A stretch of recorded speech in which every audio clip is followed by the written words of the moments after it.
अधिनियम देखा, उस अधिनियम में तुमने ये पाया कि 35 के अधिनियम को देने के पीछे का लॉजिक यही था कि भारत में जो हमारी सोच थी, अर्थात सोच क्या थी कि भारत गुलाम ही रहेगा, उसको रोकना था। अब उसको ये सोचना था कि भारत को जो आज़ादी हमको जल्दी जल्दी देना है, उसको हम कितना लंबा खींचें। हाँ, और उसी पर यही कारण था, देख लो दरिया दिली हम समझा भी चुके थे कि यहाँ पर कहता है अखिल भारतीय संघ का प्रावधान, फेडरलिज्म पर चर्चा आगे करेंगे। केंद्र में द्वैध शासन, संघीय न्यायालय, गवर्नर जनरल को विशेषाधिकार, विवेकाधिकार, या लिस्ट का बंटवारा, संघ सूची, राज्य सूची, समवर्ती सूची। ध्यान रखना, ये अधिनियम में प्रांतों की सत्ता, राज्यों की सत्ता खुले तौर पर यारा, जैसे आज किसी राज्य का मुख्यमंत्री को पावर होता है, ये पावर 1935 से ही आरंभ हो गया। हाँ, अरे ये चौंकाने वाली बात थी यार कि जो अंग्रेज भाषण नहीं देने देता था, जो अंग्रेज धरना नहीं देने देता था, यही अंग्रेज था जो पब्लिक सेफ्टी बिल लाया था, ट्रेड डिस्प्यूट बिल लाया था, नागरिक सुरक्षा अधिनियम, उसमें था कि आप धरना प्रदर्शन नहीं दे सकते, ट्रेड डिस्प्यूट बिल कि आपको हड़ताल पर जाने का कोई राइट नहीं है। ये अंग्रेजों का नज़रिया था, भारतीयों को जरा सा भी पावर नहीं देना उसकी फितरत का हिस्सा था। आज कितना दरिया दिल हो गया जो कह रहा है कि तुम राज्यों की सत्ता लो, लिखी दस्तावेज में ये पावर दिया। कांग्रेस में तहलका मच गया। ध्यान रखना, 1935 के भारत सरकार अधिनियम के प्रति भारतीयों का या भारतीय राष्ट्रीय कांग्रेस का नज़रिया क्या था, यही टॉपिक आ जाता है। तो यहाँ पर क्या खेला हुआ सो सुनो। कांग्रेस का कहना, एक बार कहना था कि जिंदगी में पहली बार इतना पावर दिया है, ले लो। गांधी का कहना था कि यार जो इतना क्रूर हो और जालिम हो, ये तुमको कुछ दिया है, सोच के दिया, अच्छा नहीं सोचेगा। शेर कभी शाकाहारी नहीं हो सकता।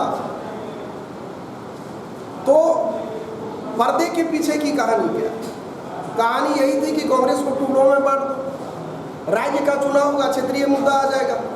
कल तक तुम आज़ादी आज़ादी और आज़ादी की गीत गाता था, तुम बात करोगे हम कि विकास होगा, रोड बनेगा, सड़क बनेगा, हमारी सरकार बनी तो ये करूँगा वो करूँगा, टाइप की बात आ जाएगी। तो यहाँ पर कांग्रेस का एक तबका तो एकदम अड़ गया था कि हमको हर हाल में इस एक्ट को मान लेना चाहिए। गांधी का कहना था मत मानो। अभी हम लोगों के पास एक ही लक्ष्य हुआ है, आज़ादी। और कल के डेट में अगर हम लोग चुनाव लड़ लेते हैं तो राज्य के डेवलपमेंट की बात करेंगे, देश की आज़ादी की बात भूल जाएंगे। लेकिन कांग्रेस के ज़्यादातर लोगों का कहना था कि इस पैकेजिंग को हर हाल में क्या कर लेना चाहिए, मान लेना चाहिए।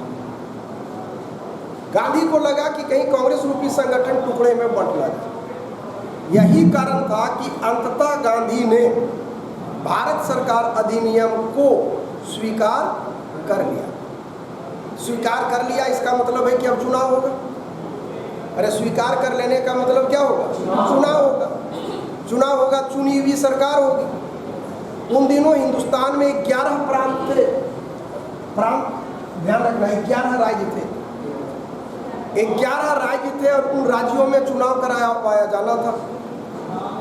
चुनाव हुआ, कांग्रेस ने जनाधार बड़ा भयानक खड़ा कर रखा था। कांग्रेस रूपी संगठन का जनाधार जबरदस्त था।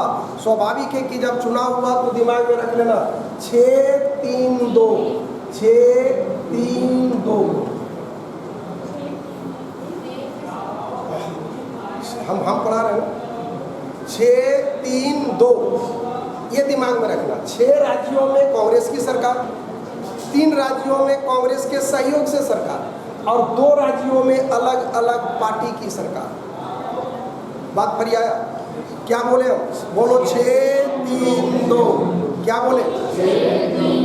6 में कांग्रेस का स्पष्ट बहुमत है, 3 राज्यों में कांग्रेस के सहयोग से सरकार है और 2 राज्यों में अलग अलग पार्टी की सरकार है। 2 राज्यों में अलग अलग, ये 2 राज्य को पहले रटेगा। वो 2 राज्य कौन कौन है सो समझेगा। वो 2 राज्य में आता है पंजाब और तुम्हारा बंगाल। कौन कौन? दो अलग अलग पार्टी कहाँ है? पंजाब और बंगाल में। कहाँ है? अब यहाँ दोनों पूछता है कि मुख्यमंत्री कौन था और पार्टी कौन थी। तो ध्यान रखना, पंजाब में जिस पार्टी की सरकार थी उस पार्टी का नाम है यूनियनिस्ट पार्टी। क्या नाम है? बोलो, यूनियनिस्ट पार्टी। Unionist party. अब इसका मुख्यमंत्री बना था सिकंदर हयात खान। कौन बना था? कौन बना था? तो पहला दिन है कि रे मुँह खोले में लाज लग रहा है? कहते तेज होगा हमरा था है। कौन कौन राज्य बोले हम? पंजाब। कौन राज्य? कौन पार्टी? Unionist party. और उसका सुप्रीमो कौन था? सिकंदर हयात खान। कौन था? आप दिमाग में शॉर्टकट में कैसे रखेगा सोचो। तुम लोग ये जो चलाते हो लैपटॉप, मोबाइल, इसका क्या बोलते हो, कंप्यूटर, उसमें एक आइटम यूपीएस होता है, यही दिमाग में रख लेना। आप इसको पढ़ेगा कैसे? बोलो, Unionist party for Punjab Sikandar Hayat Khan. Unionist party for Punjab Sikandar Hayat Khan. Unionist party for Punjab Sikandar Hayat Khan. Unionist party for Punjab Sikandar Hayat Khan. रटा गया है? एकरा गर्दा उड़ा पूछता है रे। और दूसरा जो था वो था बंगाल में। बंगाल में जिस पार्टी की सरकार बनी उस पार्टी का नाम है कृषक प्रजा पार्टी। क्या नाम बोले? किससे कहो? कौन पार्टी? और इसी कृषक प्रजा पार्टी का मुख्यमंत्री बना था फजलुल हक। ये दोनों बड़ी इंपॉर्टेंट है, पंजाब और बंगाल। फजलुल हक। क्या बोले? फजलुल हक। फजलुल हक। फजलुल हक। बंगाल। नाइस दिमाग में रहेगा तो हम बोका बोका बोलते रहते हैं, बोकवे वर्ड दिमाग में रख लेना। बात से बंगाल, का से कृषक प्रजा पार्टी। आज तुम लोग समझ में आया कि बोका का क्या मतलब होता है। हाँ, बंगाल में कृषक प्रजा पार्टी की सरकार, ठीक है, हरियाणा नहीं बोल रहा है। बंगाल में किस पार्टी की सरकार है? किस पार्टी की? कहाँ पे? और पंजाब में यूनियनिस्ट पार्टी सिकंदर हयात खान। कितने राज्य में कांग्रेस के समर्थन से है? तीन। दो राज्य में अलग अलग पार्टी की सरकार है, जन है। हाँ, 6 में स्पष्टता ताल ठोक के कांग्रेस की सरकार है।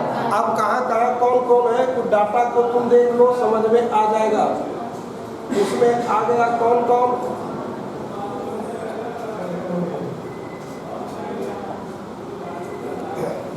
ये देख लो प्रांत, देखो 6 प्रांत में कांग्रेस के सहयोग से, 3 में मिली जुली, 1 में यूनियनिस्ट पार्टी, 1 में कृषक प्रजा पार्टी। मतलब 2 पार्टी ऐसी है जहां पर अलग अलग पार्टी की सरकार। देखो मद्रास में सी राजगोपालाचारी। अरे राजगोपालाचारी नाम में से मद्रासी है ना भाई। एक आ गया बम्बई, बीजी खड़े, मध्य प्रांत एनबी खड़े। कसम से ही दोनों में खड़े खड़े गड़बड़ाएगा, क्योंकि दोनों ऑप्शन देगा। एक देगा बीजी खड़े और एक देगा एनबी खड़े। तुम लोग कुछ नहीं करना, मेरे डिजाइन से दिमाग में रखना। एक वर्ड रख लेना बीबी और एक आ जाएगा एमएन। देखो बी फॉर बम्बई, अरे बम्बई, और बी फॉर बीजी खड़े। तो बीबी एक साथ है, वैसे भी दोनों बीबी के चक्कर में रहता है। हाँ बीबी, तुम तो मरल हो कि कोई बना ले। वर्ड समझ में आ गया? बोलेगा नहीं ना। एक हो बीबी और एक एम एन। एम फॉर मध्य प्रांत, एन फॉर एनबी खड़े। एम फॉर मध्य प्रांत, एन फॉर एनबी खड़े। डन है? हाँ या ना? राजगोपालाचारी मद्रासी है। फिर एक हो गया बीबी और एक हो गया एमएन। बीबी रटा गया, एमएन रटा गया। यूपीएस जान रहे हो और बोका जान रहा है। बोका का फुल फॉर्म जाना? बंगाल कृषक प्रजा पार्टी। हम जब भी बोका बोलते हैं इसका यही मीनिंग है। अच्छा, बिहार में थे सिकंदर श्री कृष्ण सिन्हा। कौन थे? श्री कृष्ण सिन्हा। यहाँ पर टेक्निकली स्ट्रॉन्ग कहता है कि एनबी खरे के बाद कौन बना था? बाद में बने थे रविशंकर शुक्ल। संयुक्त प्रांत, ध्यान रखना, उन दिनों सबसे बड़ा प्रांत था संयुक्त प्रांत। और इसके बिग बॉस है गोविंद बल्लभ पंत। कौन है? गोविंद बल्लभ पंत। देखो, राजगोपालाचारी इक्वल टू मद्रास, हाँ या ना? बीबी जान रहे हो, एमएन जान रहे हो, यूपीएस जान रहे हो, बोकवा जानिए रहे हो। और श्री कृष्ण सिन्हा कहाँ के? बिहार के। कहाँ के? संयुक्त प्रांत के कौन है? गोविंद बल्लभ पंत। कौन है? गोविंद बल्लभ पंत। अब देखो गड़बड़ाओगे। उड़ीसा का है बीएम दास। और उत्तर पश्चिमी सीमा प्रांत, कौन प्रांत? उत्तर पश्चिम सीमा प्रांत। उत्तर पश्चिम सीमा प्रांत का है खान साहब। कौन सा है? कौन सा है? कौन सा है? उत्तर पश्चिम। सिंध का आ गया अल्लाह बख्श। कौन था? और असम का है सादुल्ला। यही तीन गो मिली जुली प्रांत में गड़बड़ी होगा। तो उत्तर पश्चिम सीमा प्रांत में खान साहब। सिंध का हो गया अल्लाह बख्श। सिंध का और असम का सादुल्ला। असम का अभी हम खड़ा करके पूछेंगे, बोल लेगा 11। देख लो कितना आसान है, आत्मविश्वास बढ़ा लो। यूपीएस जान रहे हो, बोकवा जानिए रहे हो, एमएन जान रहे हो, बीबी जान रहे हो, राजगोपालाचारी मद्रास जान रहे हो, हाँ या ना? पक्का? 5 में कोई लफड़ा? बिहार का श्री कृष्ण सिन्हा है। संयुक्त प्रांत का गोविंद बल्लभ पंत। 7-8 गो हो गया, बच गया 3 गो जो बचा है वो मिली जुली सरकार का है। तो मिली जुली सरकार निम्न में कहा था? तो उत्तर पश्चिम सीमा प्रांत सिंध और असम। उत्तर पश्चिम सीमा प्रांत सिंध असम। उत्तर पश्चिम सीमा प्रांत सिंध असम। उत्तर पश्चिम सीमा प्रांत सिंध असम। उत्तर पश्चिम सीमा प्रांत सिंध असम। 3 जगह ऐसा हुआ जहां मिली जुली सरकार है। तो 2 गो रख लो। असम का हो गया सादुल्ला, सिंध का हो गया अल्लाह। सिंध का हो गया सिंध का सिंध का सिंध का सिंध का सिंध का सिंध का सिंध का डन डन डन डन। 1935 का भारत सरकार अधिनियम बन चुका है। गुलाबो बोलेगी तुम?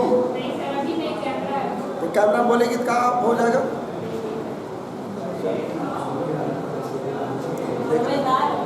वो और समझदार।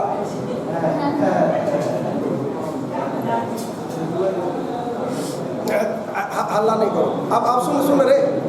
अब तुम्हारा आ गया कि चुनी हुई सरकार हो गई। अब लफड़ा यहाँ से समझना। चुनी हुई सरकार कायम हो गई, सरकार आ गई, सरकार काम करना आरंभ कर देता है। अंग्रेजों को लगा कि कांग्रेस रूपी संगठन टूट गया। 1937 में ये चुनाव हुआ था और ये सरकार 1939 तक चला। कब तक चला? 1939। जी या 1939। 1939 तक ही क्यों चला जबकि कार्यकाल 3 साल का है यार? 1939 में द्वितीय विश्व युद्ध आरंभ हुआ। और जब 1939 में द्वितीय विश्व युद्ध आरंभ हुआ तो पूरी दुनिया 2 टुकड़ों में बट गया।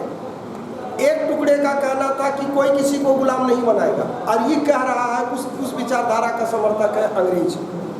ब्रिटेन कह रहा है कि कोई किसी को गुलाम नहीं बनाएगा, हरियाया। और एक टुकड़ा का कहना था कि जिसकी लाठी उसकी भैंस, जिसकी लाठी। हम तुमको भैंस बोल सकते हैं?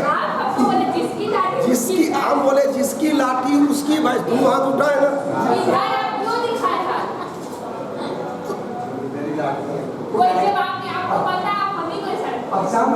तुम लोग समझ गया? तो इसमें बेइज्जती वाली बात देखो। बीवी जो होती है ना, विचित्र प्राणी होती है। एक तो नाम लोग रखता है पत्नी, पत्नी मतलब जो पति पर तनी रहती हो। शादी हो गया तो हो गई बेगम, बे मतलब बिना और गम मतलब गम का। उसके बाद उसकी ज़िंदगी में कोई गम नहीं है, इसलिए आखिरी रुलाई होता है विदाई के समय, उसके बाद हो जाती है बेगम। बात समझ में आए? वो तो जो भोगेगा ना वही समझेगा। कमाने निकल जाओ तो होगा कि साला टाइम नहीं देता है, और घर में बैठा तो कहेगा साला निठल्ला है। मतलब पार पाना ही मुश्किल, इसलिए कहा गया ना कि नेचर को समझ पाना असंभव है। कमाने जाएगा तो टाइम लगेगा, और टाइम देगा तो कहेगा हमारे पीछे टाइम नहीं है। और अगर नहीं कमाओ, घर में बैठल रहो तो ये तो निठल्ला है, बेगरिया है, कोई वैल्यू नहीं। बहुत बहुत टफ जॉब है। बात समझ में आया? सब पागल को लगता है हम पागल नहीं है कि नहीं? जी सर। हम तुमको नहीं बोले, हम एक नॉर्मल परिभाषा वाइफ का दिए कि बीवी लोग करती क्या है। इसलिए लोग वेद में काहे बोला कि देवी क्या नारी चरित्र देवो ने जाने, उसका कारण यही है। अरे तुमको अक्सर हम मिल जाएगा घरे घर, नहीं कमाओगे तो खींच देगी, और कमाने बाहर निकलो ना तो वो टाइम ही नहीं देता है। और ये लोग कभी खुद का नहीं अपना अपने समझती है। वो कहेगी हमको घुमाने नहीं ले जाता, साला पटलू है, हमको घुमाने नहीं ले जाता, पैसा है, गाड़ी है, जाओ भाई के रोका है, बस टाइम ही नहीं है। थोड़ा विचित्र है। अब आगे पर हो गया, बहुत कष्ट में है। तो ठीक है, अब ये रटा गया। देखो हम 1939 पर बोल रहे थे, समझेगा, समरी निकाल दे रहे। 1939 में वर्ल्ड वार जो छिड़ा उसमें पूरी दुनिया दो टुकड़ा में बट गया। एक का कहना था कोई किसी को गुलाम नहीं बनाएगा, और एक का कहना था कि जो सामर्थ्यवान है वो किसी को भी गुलाम बना सकता है। इसी में हम बोले जिसकी लाठी उसकी बात। ये किसका कहना था? जर्मनी का, अरे जर्मनी का, जापान का और इटली का, कि जिसकी लाठी उसकी बात। जर्मनी, जापान और इटली का कहना। और इंग्लैंड का कहना था कोई किसी को गुलाम नहीं बना। अब बदला यार, इंग्लैंड भारत को गुलाम बनाए हुए है कि नहीं? इंग्लैंड भारत को गुलाम बनाए। अब भारतीयों को लगा कि बेटा अब तो आज़ादी दे देगा, क्योंकि वो अपने कह रहा है कि कोई किसी को गुलाम नहीं बनाएगा, कोई किसी को गुलाम नहीं बनाए। ये कौन कह रहा है? और अंग्रेज भारत को क्या किया? भारतीयों को लग गया कि मेरे अच्छे दिन आ गए, अब भारत आजाद हो गया। पूरा विश्व पूछना शुरू किया कि तुम अपने कह रहे हो कि कोई किसी को गुलाम नहीं बनाएगा, तो तुम भारत को गुलाम बनाया काहे? इंग्लैंड कहा कि अब बाप कसम हम गुलाम बनाए नहीं किए हैं। अरे भारतीय शासन करने में सक्षम नहीं है, इसलिए हम शासन कर दे रहे हैं। भारतीयों को लगा बप्पाई की बोलन कौरे। बात समझ में आ रहा? ये तो साला अद्भुत चीज़ है। अगर हम सक्षम नहीं रहते तो हम 1930 में सविनय अवज्ञा आंदोलन काहे करते? 1929 में कांग्रेस पूर्ण आज़ादी का प्रस्ताव काहे पारित करती? 1920 में असहयोग आंदोलन काहे लड़ती? मतलब साफ है कि उसका नीयत ठीक, आज़ादी नहीं देगा। तब लगा कि आस्था नहीं अवरण होगा, युद्ध महाभीषण होगा। कहा कि सत्ता छोड़ो। अंग्रेजों को लगा था कि पहली बार सत्ता हाथ लगी है, कभी सत्ता को छोड़ नहीं सकता। इस मूवमेंट ने स्पष्ट कर दिया कि भारतीय सत्ता को क्या करेंगे? छोड़ेंगे। और 1939 में जहां कांग्रेस का सरकार थी, इस्तीफा दे दिया, और जहां कांग्रेस के समर्थन से सरकार थी वहां से समर्थन वापस ले लिया। सरकार धड़ाम से गिरी। उन दिनों भारत का वायसराय लॉर्ड लिनलिथगो था। भारत का वायसराय लॉर्ड लिनलिथगो था। उसको जाड़े में पसीना आना शुरू हो गया। लग गया उसको कि जो सत्ता के स्वाद को चख चुका है वो आज सत्ता को छोड़ रहा है। अब जब निकलेगा तो बताओ तहलका मचा देगा कि नहीं? हाँ या ना? तब कहा कि तुमको हम एक पैकेजिंग दे रहे हैं, एक प्रस्ताव दे रहे हैं। वो प्रस्ताव कहलाया अगस्त प्रस्ताव। भारतीयों ने कहा कि हमारा अटपट कुछ नहीं चाहिए। एक 3 अक्षर का शब्द है आज़ादी, आज़ादी और आज़ादी। हमको आज़ादी दे दो, आज़ादी दे दो, और हमारा कोई डिमांड नहीं है। अगस्त प्रस्ताव में आज़ादी से कम लेकिन आज़ादी के करीब सब कुछ थे। अंत में ब्रिटिश हुकूमत के प्रस्ताव को स्वीकार लोग नहीं किया और 1942 में होता है भारत छोड़ो आंदोलन। भारत छोड़ो आंदोलन के बाद अब स्पष्ट हो गया था कि भारत आज़ाद होगा और यही कारण था कि आगे आता है 1945 में और वो प्रस्ताव कहलाएगा वेवेल योजना। चर्चा करेंगे इसका हम लोग नेक्स्ट एपिसोड में। ये थी खबरें, आज तक इंतजार करो, कल तक तुम लोग लाइक कर देना, सब्सक्राइब कर देना। अगर मूड होगा तब, अंगुली कष्ट होगा तो नहीं करना। जय हिंद।